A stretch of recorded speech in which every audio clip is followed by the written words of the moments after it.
돈을 생산해서 버는 돈을 전부 다 부자들과 가난한 사람들이 분배를 합니다.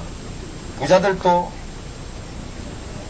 배당을 받고 가난한 사람도 배당을 받는데 1년에 3천만 원, 2천만 원이나 3천만 원을 버는 사람이 만일에 돈 1천만 원이 더 생기면 그 돈이 어디로 가겠습니까?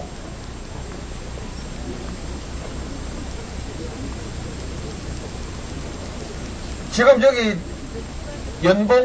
연수입 2천, 3천, 4천, 5천 뭐 이런 분들이 와 계시죠? 지금 돈 1,000만 원 더 생기면 앞으로 계속해서 매년 1,000만 원씩 연봉이 더 늘어난다고 하면 돈 어디 쓸랍니까? 예?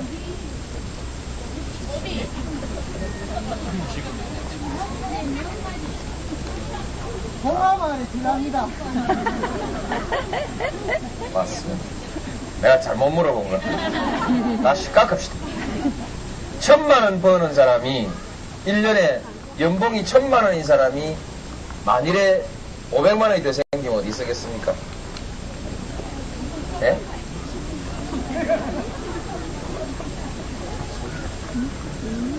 그 얘기를 내가 막 그 묻지마고 쉽게 할게요. 쓰기 바쁘겠죠? 쓰기 바쁩니다. 특히 2천만 원, 3천만 원 버는 분들은 학원비 주기 바쁠 깁니다. 저축 좋아하네. 저축할 여가 없어요. 예. 그렇죠? 예. 맞아. 빚 갚아야 되는 사람이 있죠. 그 참 어렵긴 어렵습니다. 이거 물어보기 어려운데 대체로 쓰기 바쁩니다. 빚도 갚아야 되고 저축도 해야 되지만 우선 급한 것은 써가면서 갚아야 되니까 쓰기 바쁩니다. 쓰기 바쁜데 만일에 1년에 3억을 받는 사람이 3천만 원 더 생기면 그 돈 어디 쓰겠습니까? 예? 그렇죠. 펀드 안 쓰죠? 안 씁니다. 안 쓰니까 이게 저축이거든요. 제일 문제가 저축은 늘어나는데 투자는 안 생기고 소비도 안 생기면, 소비도 안 하고 투자도 안 하면 결국 경제가 위축되는 것이죠. 소비가 줄어드는 것입니다. 돈이 가난한 사람들한테 가면은 시장 소비가 늘어나고 부자한테 가면은 저축이라는 이름으로 돈이 금융시장으로 흘러가 버립니다. 은행, 금융시장으로 돈이 흘러가 버리거든요. 그렇기 때문에 결국은 시장은 줄어들 수밖에 없습니다. 이걸 메꾸자면 투자를 더 해줘야 되는데 투자는 돈벌이가 되는 데만 투자를 하는 것이지 시장이 줄어드는데 소비가 줄어드는데 투자를 계속할 수 있습니까? 그렇잖아요. 소비가 줄어드는데 투자를 계속할 수도 없기 때문에 그래서 시장이 경제가 줄어듭니다. 반면에 이렇게 저축된 돈, 부자들한테 간 돈은 전부 부동산으로 전부 이 자본으로 가기 때문에 금융시장으로 가기 때문에 가는데 이 금융시장의 돈은 뭘 하고 다니냐? 결국 자기들끼리 주식, 증권 사고 팔고 합니다. 그죠? 네. 전부 증권으로 사고 팔고 하는데 이 증권이 기업을 대표하는, 기업의 가치를 대표하는 주식도 있지만은 부동산 채권을 대표하는 부동산 정권도 있습니다. 부동산 정권을 가지고 돈놀이를 하기 시작하면은 결과적으로 부동산이 그 기업의 주식을 활발하게 사고 팔고 하면은 기업 투자가 늘어나게 되어 있습니다. 늘어나게 되어 있는데 물론 투자가 필요할 때면 늘어나게 되어 있는데 부동산이 그 금융자본의 투기 수단이 되면은 부동산 투기가 일어나죠. 부동산 파동이 일어납니다. 만일에 그 부동산 투기가 재미가 없어서 기름에 투자를 하기 시작하면 부동산 기름 파동이 일어나죠. 석유 파동이 일어납니다. 철강제를 전부 사들이면은 철강 파동이 일어나고 밀을 사면 밀 파동이 일어나는 것이죠. 근데 결국 이 밀은 오래 저장해 놓기가 어렵지만은 다른 쇠나 기름은 얼마든지 오래 저장해 놓을 수 있죠. 이게 그 투기 대상이 되는 것이죠. 그래서 빈부격차가 커지면은 결국 자본이 흘러가서 나중에 종점이 어디로 가느냐? 지금 미국처럼 부동산 투기나 기름 투기나 또는 금융 투기로 인해서 결과적으로는 금융권이 완전히 붕괴하는 쪽으로 경제의 붕괴로 가게 되거든요. 오늘 제가 얘기를 너무 어렵게 시작해가지고 얘기 잘 안 풀립니다.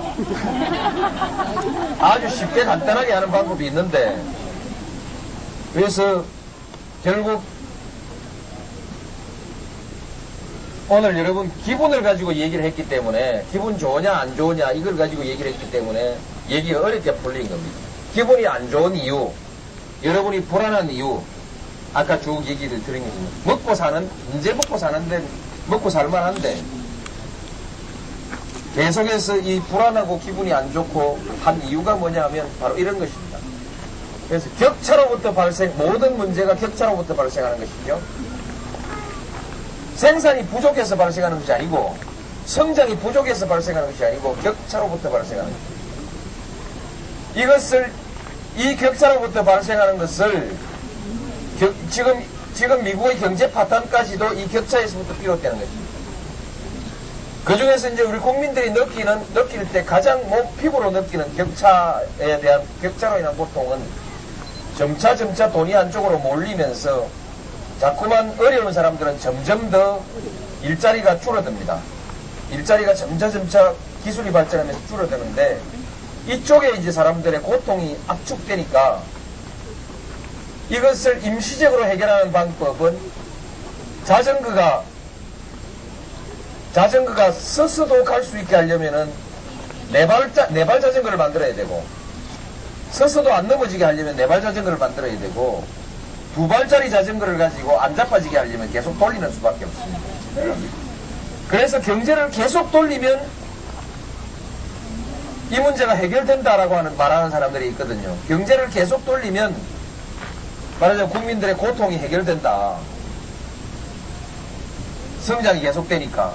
근데 이제 그렇게 주장하면서 쭉 경제를 해왔는데 그게 아니라는 것이 증명된 것이 1920년대 경제가 1930년에 와서 대공황으로 자빠져 버렸거든요. 그 다음에 이번에 미국이 다시 계속 달리는 경제는 없다. 그걸 보여준 것입니다. 계속 달리는 경제는 없다는 걸 보여준 것이고, 그 다음에 이제 유럽에도 실업자가 상시 10% 이상 적체에 있습니다. 상시 10% 이상의 실업자가 있고요. 미국에는 상시 실업자가 없습니다.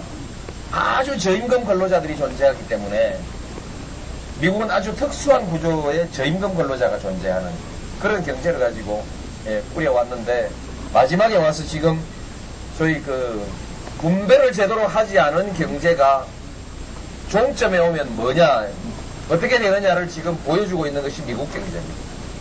그리고 세계 경제는 거기에 직관적으로 다 엉켜 있어가지고 덩달아서 지금 다 함께 골병이 들고 있는 것이죠. 이 경제가 1929년에 세계 대공황이 일어나고 난 뒤에 사람들이 이 경제에 대한 반성 때문에 경제에 대한 규제를 강하게 하기 시작했습니다. 저희 경제에 대해서 여러 가지 규제를 시작해가지고 그 규제의 결과 여러 가지 결과가 있었지만 빈부격차를 대단히 많이 줄였습니다. 1932년부터 1970년까지 미국의 경제가 제자리 걸음했냐? 성장했거든요. 엄청나게 성장했습니다. 미국 경제가 1930년대부터 70년대까지 엄청난 성장을 했는데, 그 성장했던 시기에 미국 경제는 규제가 많았고 분배가 고르게 돼서 빈부격차가 대단히 적었던 시기였는데, 그 뒤에 레이건 대통령이 오고 난 뒤에 이게 경제가 1920년대로 다시 되돌아가